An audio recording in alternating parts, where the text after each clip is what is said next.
जय हिंद, स्वागत आप सभी का लाइव टाइम्स पर। जो गलती पिछले दिनों एक बार संजय मालदीव ने की थी और उसके बाद जो पीएम मोदी साहब जाकर के दमन द्वीप में, लक्षद्वीप में जाकर के बैठ गए थे और कहा था कि मालदीव तो हमारे पास है, तो उसके बाद जो उसकी हालत हुई, फिर दौड़े दौड़े आए थे मुजीब और यहाँ आकर के ये किया था, वही गलती अब टर्की ने कर दी है। इसीलिए आज सोचे कि इंडिया पाकिस्तान का ये माहौल गर्म है, लेकिन इन सब के बीच में आज शहबाज शरीफ नहीं बल्कि यहाँ टर्की के प्रधानमंत्री दिखाई दे रहे हैं। और कारण भी साफ है कि जो आप देख रहे थे, ये लोगों का गुस्सा भड़का हिंदुस्तान में, तो अब क्या खामियाजा टर्की को भुगतना पड़ेगा इसको लेकर के। बिल्कुल वो याद कीजिए, जब 8 की रात और 9 की रात को जो हालात थे पाकिस्तान के, हिंदुस्तान पाकिस्तान के बॉर्डर पर, झुंड के झुंड जो ड्रोन्स आ रहे थे पाकिस्तान की तरफ से, जिसने सबको चौंका करके रख दिया था। हालांकि हिंदुस्तान की तैयारी पुख्ता थी, कुछ चल नहीं पाया, लेकिन वो जो झुंड के झुंड चिड़िया उड़ उड़ के आ रहे थे और यहाँ से गुलेल से भारतीय सैनिक उसको एक के बाद एक गिरा रहे थे, वो इन्होंने यही देकर गए थे जहाज में भरकर।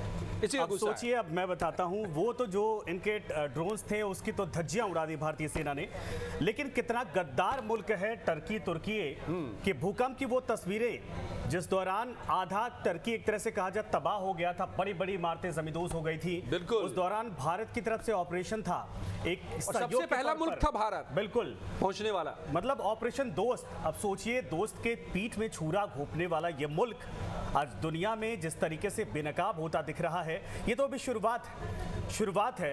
टर्की इसके पहले भी कई देशों को भड़काता रहा है। इकलौता टर्की एक ऐसा देश है जब पहलगाम घटना के बाद संजय और पाकिस्तान से बात करता रहा, एक बार भी निंदा नहीं की पहलगाम की घटना की।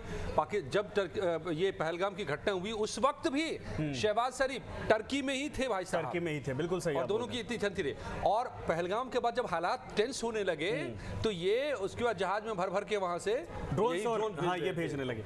अब शुरुआत करते हैं कि भारत अगर बिदक गया, इनसे नाराज हो गया और वाकई में भारत ने अगर प्रतिबंध लगाने शुरू कर दिए या फिर अपने व्यापार समझौते कम करने शुरू कर दिए, खत्म करने शुरू कर दिए, तो टर्की को यानी तुर्कियों को कितना नुकसान होने वाला है। अब ये देखिए, इसका नुकसान की शुरुआत हो गई है ना। ये जो देख रहे हैं सेब लाल लाल से आप खरीदते होंगे हिंदुस्तान में, बड़े ही साफ सुथरे चिकने जो बड़े बड़े सेब होते हैं, ये काफी तादाद में टर्की से भी आ रहे हैं, आयात होते हैं। पिछले वित्तीय वर्ष में 1,60,000 टन भारत ने मंगवाए थे। शिमला वाले, कश्मीर वाले जितने बड़े व्यापारी हैं वो विरोध कर रहे थे, इसके बावजूद ये मंगवाए गए थे। लेकिन अब अच्छी शुरुआत है कि यहाँ से जो खरीदार थे वही खुद कह रहे हैं कि भैया मैंने चाहिए टर्की का सेब। खरीदार भी और वो व्यापारी भी, पुणे के जो का व्यापार एसोसिएशन है, वही उन्हीं पर बड़ी मात्रा में सेब को लाया जाता है, ये इंपोर्ट कराया जाता है टर्की से।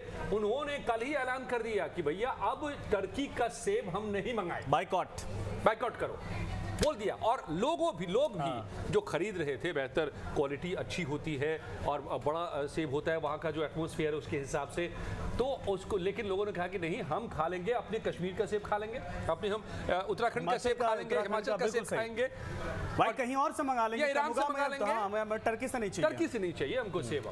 लोगों ने साफ ऐलान कर दिया है। तो एक तो ये शपथ लगी इनको, बिल्कुल। और क्या क्या हुआ है जरा इन सब के अलावा सबसे बड़ा जो झटका मालदीव का आपने जिक्र किया था, देखिए कि आप वहां से तमाम उनके जो मिनिस्टर थे उनकी तरफ से जब बदतमीजी शुरू की गई थी और भारत की तरफ से बाइकआउट मालदीव शुरू किया गया था, उस दौरान बड़ा झटका उनके पर्यटन को लगा था। और आपको बता दें कि दुनिया भर में जो भारतीय पर्यटक हैं वो चाइना की तरह नहीं होते कि कंजूसी करते हैं खर्च करने में।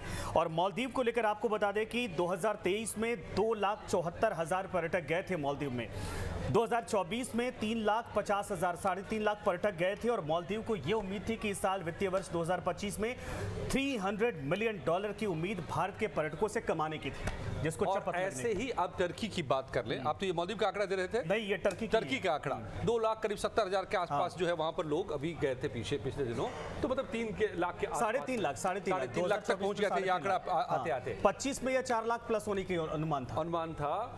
अब इतने आलम ये है पिछले 2-3 दिनों के भीतर में, जब से ये बात सामने आई कि जो भी हमले पाकिस्तान की तरफ से हुए ड्रोन से, वो सब के सब टर्की के दिए हुए ये ड्रोन थे, उसके बाद से लोग अपने ट्रिप को कैंसिल कर रहे अपनी यात्रा को टर्की जो जा रहे थे घूमने फिरने सैर सपाटे के लिए उसको कैंसिल कर रहे हैं। और न सिर्फ लोग बल्कि बड़े बड़े जो टूरिज्म के प्लेटफॉर्म्स हैं जो बड़ी तादाद में बल्क में बुकिंग करते हैं, जैसे किंग कॉक्स है, कॉक्स एंड किंग है और भी है कई सारे उसमें है, मेक माई ट्रिप है और बिल्कुल सही आपने कहा। और जाहिर सी बात है कई बड़े सेलिब्रिटी भी इसमें आ रहे हैं, वो कह रहे हैं कि भाई देश के लिए हम इतना तो कर सकते हैं। और टर्की वो प्लेस है, आप समझिए कि वहां पर लोग शादी करने जाते हैं, डेस्टिनेशन वेडिंग्स होती है, हनीमून मनाने जाते हैं, घूमने जाते हैं। और भारत के बड़े बड़े बॉलीवुड के वहां पर प्रोग्राम हुआ करते थे, वो सभी अब आने वाले वक्त में भारत की तरफ से अगर कोशिश है और लोग भी चाह रहे हैं हम नहीं जाएंगे भाई। टर्की की खासियत क्या है संजय? टर्की एक ऐसे लोकेशन पर मौजूद है कि टर्की के बाद यूरोप की शुरुआत हो जाती है। तो एशियन कंट्रीज में टर्की जो है वो बिल्कुल आखिरी कंट्री है। तो अगर आप टर्की में जाते हैं तो आपको यूरोप जैसा माहौल मिलता है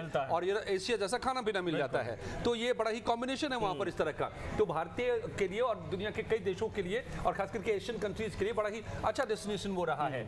लेकिन टर्की के जो ये एर्दोगान साहब हैं, इनके ऊपर भूत सवार है पाकिस्तान का। ये बार बार कह रहे हैं, देखिए ऑपरेशन सिंदूर हुआ तो इन्होंने कहा कि ये हमला हुआ, ये चिंता की बात है, नहीं करनी चाहिए वगैरह। लेकिन एक बार भी इन्होंने ये नहीं कहा कि जो पहलगाम में हमला हुआ वो कितना बर्बर था, खराब था और नहीं होना चाहिए। एक बार निंदा नहीं की और उल्टा 350 या उससे भी ज्यादा ड्रोन देकर के चले गए। और अभी भी एक जहाज यहाँ पर पहुंचा है और झूठ बोल करके ड्रोन देके गए। जब हरकुलस विमान यहाँ पर उतरा इस दौरान तो कहा गया कि इसमें कुछ नहीं है, इसमें जो है वो ऐसे सामान वामान सब है कुछ है, और बाद में पता चला कि उसमें भर करके ड्रोन्स आए थे, वो भी 2 कौड़ी के। अच्छा एक चीज और है आपको बता दें कि मैं संजय एक चीज सॉरी मैं रोकूंगा आपको, 2 कौड़ी के थे नहीं वैसे ड्रोन। उस ड्रोन ने यूक्रेन ने उसी ड्रोन के बदौलत रूस में तहलका मचा दिया, रूस के कई ठिकानों पर हमला कर दिया। लेकिन उसी रूस S-400 के बिना ही इंडियन डिफेंस की जो दीवार खड़ी कर गई, दिमाग अकल कहते हैं ना, अकल भी चाहिए ना।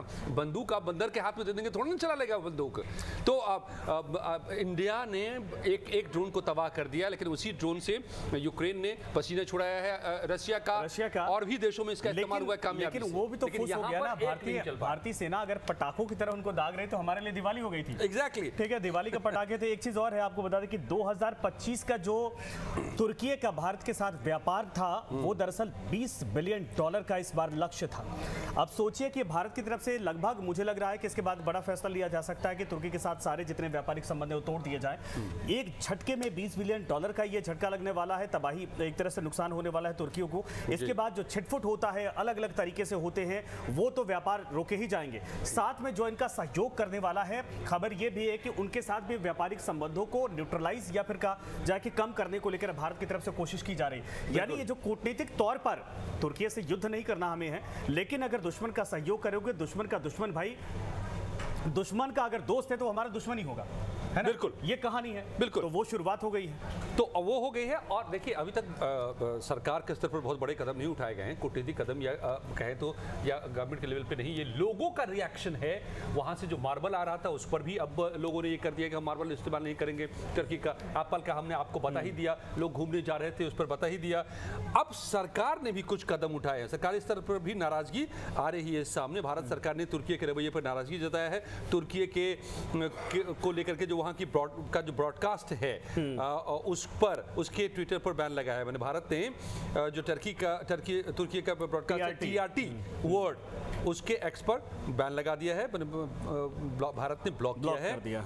और क्योंकि भारत के सैन्य अभियानों के बारे में पाकिस्तान की तरह ही ये भी गलत बातें जानकारियां भ्रम फैला रहे थे, अफवाह एजेंडा, और जैसा कि यहाँ की चीजों को लेकर एक तरह से मॉफ करके वीडियो डाला जा रहा था, वो सारी चीजें ये और ग्लोबल टाइम्स दोनों कर रहे थे, दोनों को ब्लॉक। और चीन तो फिर भी जो है ना थोड़ा सा दबे छुपे कर रहा है, कभी इधर भी कभी दोनों तरफ भी। भारत को भी कह रहे हैं कि नहीं हम जो बड़े, लेकिन ये तुर्की एकमात्र दुनिया का देश है जो खुल करके बेशर्मी के साथ, बेशर्म झूठे मक्कार आतंकिस्तान के साथ खड़ा दिखाई दे रहा है। ये आपको समझाएंगे, लेकिन आपको बता दें कि न सिर्फ सेब यहाँ से मंगाया जाता है और इसके अलावा यहाँ से टाइल्स आती है, बल्कि यहाँ से दलहन यानी दाल, तिलहन, स्टील जैसे व्यापार समझौते भी होते हैं जो उनकी तरफ से मंगवाए जाते हैं। लेकिन अगर यहाँ से ना मंगवाए तो भी हमारा काम चल जाएगा, इसकी चिंता नहीं होने वाली। लेकिन एक चीज़ बताइए जरा अजय कि तुर्की आखिर ऐसा कर क्यों रहा है? क्योंकि इसके पहले भी आपने देखा कि जब इजराइल और गाजा का युद्ध चल रहा था तब भी तुर्की की भूमिका हिडन तौर पर थी कि भाई इसराइल के ऑपोजिट में काम कर रहा है, ईरान का समर्थन कर रहा। अब पाकिस्तान का जिक्र, आखिर ये तुर्की बीच में हर जगह कूदने की घुसने की कोशिश क्यों कर रहा है? वजह है ये कि तुर्की ना इस्लामिक लीडर बनने की कोशिश में है। कर रहा है। उसके जहन में अब ये आ गया है, महत्वाकांक्षा आ गई है, जो पाकिस्तान अब तक कहता रहा है कि हम इस्लामिक लीडर बनना चाहते हैं, इस्लामिक बॉम्ब, हमारे पास एटॉमिक बॉम्ब है, उसको नाम दिया इस्लामिक बॉम्ब है। ये इस्लाम को स्थापित करने के लिए, उसको प्रोटेक्ट करने के लिए हमारे पास बॉम्ब है, सारे दुनिया वालों, सारे इस्लामिक देशों हमको पैसे दो। और इस्लाम ये पाकिस्तान उगाही करता रहा है और इसके नाम पर हर दुनिया के देश से भीख मांगता रहा है। और भीख मांगते मांगते उसकी ऐसी आदत पड़ गई, चरित्र बन गया कि कंगाली बन गया, वो कंगाली बन गया। कंगाली बन अब ये लत पड़ी है तुर्की को।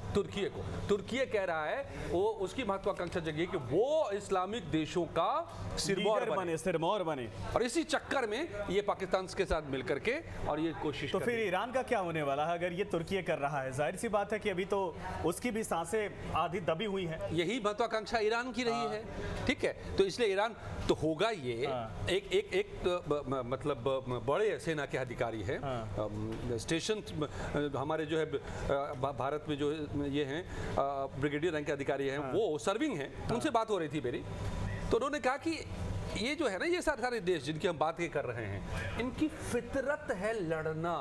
तो अभी ये भारत के खिलाफ लड़ना चाह रहे हैं क्योंकि अपने आप को इस्लाम को बचाने का नारा दे करके वगैरह वगैरह। झूठ, भारत ने कभी अटैक नहीं किया, ये सब किया करा है पाकिस्तान का है। पहलगाम में को किसने अंजाम दिया? पाकिस्तान ने दिया। भारत ने सिर्फ उसको रिएक्ट किया उस पर कि आतंक को तबाह करने के लिए। आतंक पर चोट किया तो पाकिस्तान के दिल पर चोट लगी, पाकिस्तानी सेना पर, तो उसने हमला किया तो हमने जवाब दिया। तो शुरुआत कहां से? पहलगाम से है। भारत कुछ नहीं कर रहा है, लेकिन ये ऐसे दिखा रहे हैं कि देखो ये इस्लाम पर हमला हो गया जी, ये ना इस्लाम पर खतरा है। क्यों आज ही मैंने देखा पाकिस्तान, देखिए कितना बेहया देश है, ये शब्द बिल्कुल सही है कि इन सब पूरे घटनाक्रम बीतने के बाद एक तरफ ये कह रहा है कि भाई हमारी सेना और आतंकवादियों से मतलब नहीं, लेकिन आज ही एक वहां पर रैली की गई जिसमें 6 कट्टर मौलानाओं को बुलाकर वहां संबोधित करवाया गया। खौफ भारतीय सेना का इतना, बुलेट प्रूफ केबिन बनाई गई थी, वहां से ये मौलाना संबोधित कर रहे थे, सेना के अधिकारी वहां पर थे और एक बहुत हार्श लाइन तय की गई कि उसमें यह कहा गया कि अब तक हमारे देश में जो, अच्छा वहां पर भी कई ऐसे लोग हैं जिनको गद्दार कहा जाता है जो अपोजिशन में है, कि हमारे अपोजिशन में बैठे गद्दार लोग अब तक कह रहे थे कि हमारी सेना सेकुलर सेना है, लेकिन ये सेकुलर सेना नहीं है, ये धार्मिक तौर पर हमारे लिए पाकिस्तान की धार्मिक सेना है जो इस्लाम के लिए लड़ती है, इस्लामिक लोगों के लिए लड़ती है, ये सेकुलर शब्द नहीं। यानी साफ तौर पर है आतंकी और वहां की सेना में कोई फर्क ही नहीं है। आप तो कह रहे हैं ये लीडर्स ने कहा है, इस्लामिक लीडर्स नहीं, वहां के मौलानाओं ने कहा है वही। लेकिन मैं आपको बताऊं कि पाकिस्तानी सेना के जो प्रवक्ता हैं, जिनके बयान हम इस दौरान लगातार हम देखते रहे हैं, उन्होंने कहा है एक इंटरव्यू में कि द इस्लामिक जो भी प्रीचिंग्स हैं, that is part of our army training. आप छोड़िए मौलानाओं की बात, आर्मी पाकिस्तान की कह रही है कि हम इस्लामिक सेना हैं और ये ऑन रिकॉर्ड है, इट इज अवेलेबल। आप जाइए ढूंढ लीजिए, मिल जाएगा आपको। और क्यों नहीं कहेगा, उसका बाप था आतंकी। जो पाकिस्तानी सेना के इस वक्त प्रवक्ता है, उनके पूज्य पिताजी जो है वो यूएन द्वारा घोषित आतंकी हैं, अमेरिका द्वारा घोषित आतंकी हैं, क्योंकि हालांकि एटॉमिक साइंटिस्ट। तो यही तो कह रहे हैं पूज्य पिताजी, क्या वो आतंकी का बेटा आतंकी बना है और पाकिस्तान में वही है? यूएन ने कब घोषणा की? वो थे तो एटॉमिक साइंटिस्ट, इसके फादर, बट उन्होंने वो सारी जानकारियां बायोलॉजिकल वेपन की, एटॉमिक वेपन की किसको दी? ओसामा बिन लादेन को, अल-कायदा को दी थी और इसीलिए उनको मारा गया, यूएन ने कर दिया था, बैन कर दिया था और आतंकी घोषित कर दिया था। ये असलियत है पाकिस्तान की। तो वहां की सेना और कौन आतंकी है, कौन सेना है, कौन रिलीजियस फंडामेंटलिस्ट है, सब एक है। They are all. और तुर्की भी उनका अब गलबैया करके भाई भाई बनने की कोशिश कर रहा है। तो फिर ये हमें समझने की जरूरत है। और अगर देश में ये रिएक्शन आ रहा है कि हम तुर्की का सेब नहीं लेंगे, हम तुर्की से कोई सामान नहीं मंगाएंगे, हम तुर्की घूमने नहीं जाएंगे, हम तुर्की को बाइकॉट करेंगे, तो ये भावना स्वाभाविक है जो देश में हो रहा है। होटल व्यवसाय पर बड़ा असर पड़ेगा। ट्रांसपोर्ट व्यवसाय पर बड़ा असर पड़ेगा। गाइड के जो काम मिलते हैं वहां पर ये बिल्कुल बंद हो जाएगा। समझिए भारत की तरफ से नहीं जाएंगे, क्योंकि भारत इस वक्त पूरी दुनिया में ट्रांसपोर्ट की रीढ़ की हड्डी और इसके अलावा टूरिज्म की रीढ़ की हड्डी बना है। 140-50 करोड़ की आबादी में आप सोचिए कि अगर 10 करोड़ 15 करोड़ भी घूमने जाते हैं, दुनिया को इससे बहुत बड़ा रेवेन्यू मिलता है। और अकेले $300 बिलियन की अगर उम्मीद लगाकर बैठा था तुर्की, तो आप सोचिए कितना बड़ा नुकसान उसका होने वाला है। इन सब के अलावा स्टील के व्यापार को झटका लगेगा, उसके तिलहन के व्यापार को झटका लगेगा, सेब के व्यापार को झटका लगेगा, दाल के व्यापार को झटका लगेगा, और साथ में जो ड्रोन्स को भारतीय सेना ने फुस कर दिया है, अब तुर्की से जो मार्केट भी खराब होगा। तो डिफेंस से लेकर जो घरेलू चीजें हैं, हर एक जगह डेंट लगने वाला है इस झटके के बाद।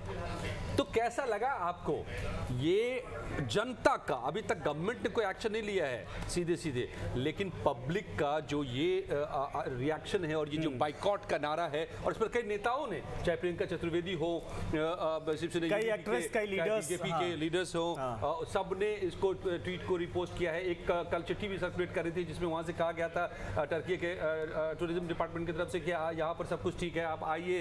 तो लोगों ने समझाया उनको उस पर कि लगता है इनको समझ में नहीं बात आ रही है, भाई हम बाइकआउट कर रहे हैं, तुम्हारे यहाँ ठीक है कि नहीं, हमको इससे मतलब नहीं है, हम नहीं आएंगे तुम्हारे यहाँ, समझिए। तो सबने ये किया है। तो आपको ये कैसा लगा? क्या आप सहमत हैं इस मुहिम से, टर्की बाइकआउट से? अगर आप सहमत हैं तो इस वीडियो तो आप भी मुहिम में जुड़ जाइए और कहेंगे मुहिम में जुड़ जाइए। अगर आपको भी तुर्की जा रहा था तो तुरंत वापस अपना कैंसिल करवाइए टिकट, और वहां है तो वापस आइए। बहुत सारे देश हैं दुनिया भर में, और इस घुमा जा सकता है। बिल्कुल, उससे बहुत ज्यादा खूबसूरत, हमारे देश में उससे ज्यादा खूबसूरत जगह हैं जहां पर आपको कश्मीर को मजबूत बनाइए ना, किससे डरना? बिल्कुल, कश्मीर जाइए, चलिए, लद्दाख जाइए, डंके की चोट पर किसने आपको मना किया है? लेकिन तुर्की नहीं जाना है। बिल्कुल।